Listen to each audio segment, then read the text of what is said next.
was pulling our 3 young kids out of school in Los Angeles to teach them how to ride a jet ski in Thailand as part of their homeschooling a bad idea. Doing this was against everything we've ever been taught. And now that we've done it for just over a month, I want to do this video to talk about homeschooling, what we've learned from this experience. Did we enjoy it? Did the kids enjoy it? Are we going to continue doing it? Did they get to interact with other kids? Because this was a big thing that we were worried about before we started doing homeschooling. I'll be explaining all of this on the video, and also I'm going to tell you what type of learning that we did that no one told us what we really believed was the best thing for our kids. And if you're thinking about doing homeschooling for your kids, maybe this might inspire or not inspire. And if you've got kids, you've probably heard people say it, make the most of your kids while they're young because they grow up very fast. And that's very true. Kids are growing up fast. And I can definitely say it. Since we've started homeschooling, I've certainly made the most of my kids being young in the last 5 weeks. And when I'm talking about quality time, I'm not talking about the time when we're on the iPads,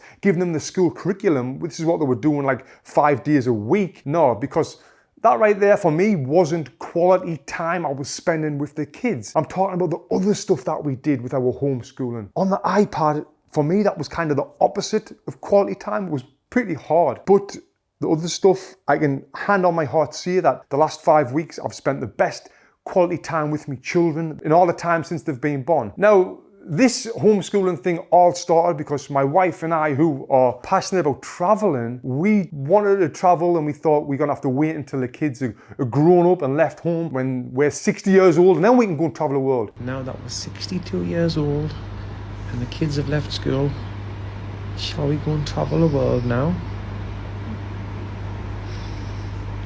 And at the end of August 2022, we just made the leap and we bought a one-way ticket to Thailand. And I'm not going to lie to you and stand here and say homeschooling is not challenging. It's really easy and it's fun for everyone and it's the perfect thing to do. Because it's not. It's definitely challenging. And if you've got, let's say, one kid and during the pandemic you might have did the online learning, you'll probably realize like how difficult it was to keep your kids' attention to do this work. But for us, we've got 3 kids. 8, 6, and 4, which makes it a lot more challenging, especially when they're in a new environment like Thailand and there's exciting things to do outside. Why would they want to sit inside and do maths on a computer? And the couple of times that I did homeschooling with the kids, it was so difficult. It was hard for me. I was stressed all the time while I was doing this. And again, this is not the quality time that I spent with them. That's the other stuff I'm going to talk about in a minute. But my wife did an amazing job with them on the iPads, working on the curriculum that we believed that they needed. And we did try a couple of different platforms for them to do the homeschooling on, and I'm not going to recommend you any of these. If you're thinking about doing this, you should find your own and do your own research, and it doesn't take that long. And you know, anyone out there who's saying homeschooling is easy, I think they're lying or they're not doing it right. Or the other thing is they've been doing it for such a long period of time, you know, it gets easier. Like anything that we do in life, the more that we do it, the easier it gets. And Sarah is also building her own business. So it was very hard for her to focus on her business and focus on the 3 kids homeschooling. So she was kind of like all in with the kids, which was brilliant. And she didn't really mind doing that. So the school curriculum on the iPads was only one part of this, but we really wanted the kids to get life experience, learning things that they can't really learn at school. And a lot of the education came from the culture of Thailand, and that's what we wanted. We wanted them to experience things like how other people live, especially people who were less fortunate than us. And as you can imagine, in Thailand, we've seen a lot of that. Now I'm going to talk about and show you some of the things that we did. And when I'm going through these, if you can think yourself how much education the kids are getting from these things, I think it's pretty good, and I'd love to know your thoughts on this. We visited a lot of temples, and rather than just looking at the temples and taking pictures of them like most people do or we would have normally did, we learned about each temple, why it was built and what went on in there and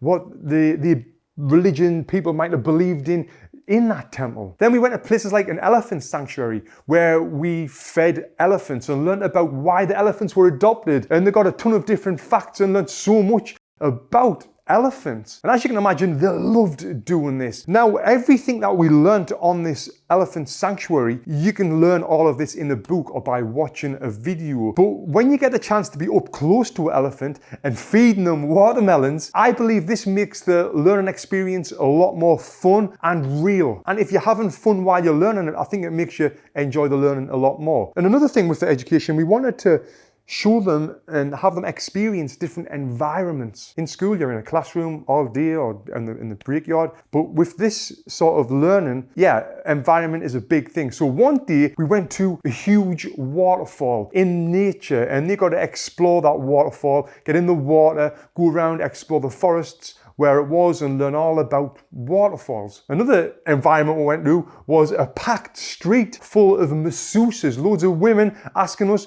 do you want a massage? And these were legit massages, I think. How can you tell? Also, we took them to see a pro Muay Thai event and they really did love this. This is the first time they've ever been to anything like this, believe it or not, even though with my professional boxing background, and I was blown away by how much they loved this. So we took them to see it again. I mean, this might sound a bit crazy, but the scene up close, one man beating up another man or kicking another man in the head, which sounds mad to see. And I guess with that, you can see one man beating another man up anywhere in Los Angeles. It depends where you go. So yeah, this environment was great for them to see. And with this, they asked me lots of questions about when I was a professional boxer, and I explained to them in detail about, yeah, I used to do this sort of thing for a living as well. And I let them see that because this was before they were born, when I was fighting. Now, one of the best things that they loved was when we went to a snake show where they learned about deadly snakes. They even got to see a man distract venom from a king cobra's fangs from its mouth, and then the guy was talking about this little bit of venom, how many people it could kill and how dangerous it really was. And after that, they got to touch the king cobra. Then we went to another part where they had a big snake around the neck, and I'm not going to lie, I was pretty nervous when they did that. But since then, they got obsessed with snakes, asking so many questions, and they wanted to learn more about it. Even when we got home, they were talking about snakes and they were, wanting to look online at different snakes and the size of them and all that sort of stuff. So this method was really helping them enjoy the learning process, as I'm sure you can imagine. One day we got on a boat and we went to a place called Pig Island, where the pigs live on the beach, and they were feeding pigs and playing with bloody pigs on a beach. That was crazy. And speaking of different environments as well, they come to a tattoo shop while I was getting a tattoo. They had front row seats while I was getting my daughter's name on my arm. And this environment, you might agree, you might disagree with young children seeing this, but I wanted them to see it and learn about it because it's part of life. And also, when I got the names, I was telling them, it's because I love you so much and this is going to be on me for the rest of my life, being very sentimental. But to be honest, they didn't give a crap about that. They were more interested in seeing the needle going pounding in and out my skin, as you can imagine. Another thing that we did that they really enjoyed, we were getting tuk-tuks everywhere. These are little like motorbike / car things, taxis that, you're flying around Thailand on. And with this, you can get a better view of the city and see different markets, and hanging out the back of these little tuk-tuk cars, they just let them see a lot more of Thailand. And a big thing that I was making sure that I was doing was making a point of telling them what people did for a living, like everywhere we went. Like the guy who drove the tuk-tuk. I would explain to them that, when we paying him this money, he's going to use that money to buy gas for his car, to buy food for his family. He might be renting this tuk-tuk out. And that's what you do. You got to work and then earn the money to live on. And, this was the same with everything, from the shopkeepers to the fella at the snake show to the massage people to the people who were working in hotels. I would be telling them everything about their jobs, what I knew, and about the payments. And then I would ask them, does this person look happy in their work?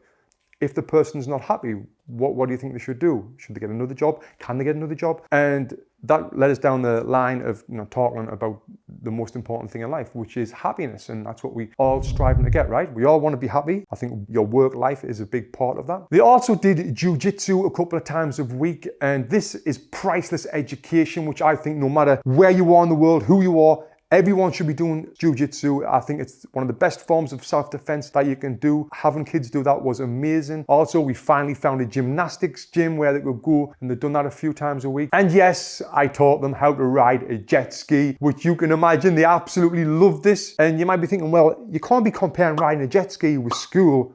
Yeah, you can't because it's completely different, but it is education, right? And you're all learning different things, you're experiencing different things. And one thing I noticed is the more that we told them about different things, the more questions that they would ask. And every time we went out in, they would be asking a million questions. And we would really take our time answering the questions rather than just saying yes or no. We would try and explain them in detail. And the more we did that, the more questions they would ask, which we believe is just better for their education, right? Then one of their favorite things to do was when we were out and about, if we go to the beach, they would try and catch crabs or catch frogs, which was everywhere in Thailand. They would be catching crabs this big that I was afraid of, were big nippers. And they were getting nipped and I was like, oh, them kids are crazy. But again, it's part of their education, catching crabs, catching frogs, right? Now, the big thing, what we were worried about most of all was socializing, how they're going to socialize with other kids, because I believe that in schools, this is a big thing that kids learn, life lessons about other kids, about kids being mean to them and how to deal with that.